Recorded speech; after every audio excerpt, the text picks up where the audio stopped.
ત્યાંથી એની માથે ટૂથપેસ્ટ લગાવીને આવ્યું હતું. અમુક લોકો ઘી ને બટર ને ખબર નહીં શું શું લગાડીને આવે છે.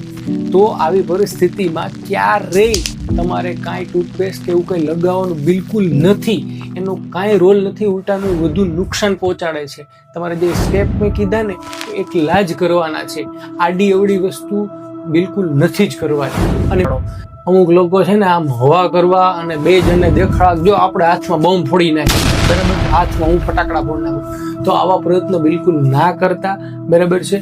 આમાં ધંધે લાગી જાઓ. આના પહેલાંનો એક મારો કિસ્સો છે કે એને જે હાથમાં ફટાકડો ફોડ્યો હતો તો અહીંની આખી જે ચરબીનો ભાગ અને હાડકાનું નાનું ફ્રેક્ચર થઈ ગયું હતું અને પછી ઇમરજન્સીમાં ઓપરેશન કરવું પડ્યું હતું. એટલે એવું નથી કે આ વસ્તુ કાંઈ સિરિયસ ના થઈ શકે, અમુક કેસમાં સિરિયસ પણ થઈ શકે છે. તો દિવાળી સેફ ઉજવવાની છે.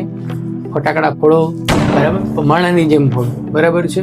એમ હાથમાં આમ રાખીને મોઢામાં આમ રાખીને એવા કંઈ ફોડવાની જરૂર નથી. આટલું દિવાળીમાં ચોક્કસ ધ્યાન રાખજો. ચલો, બધાને મારા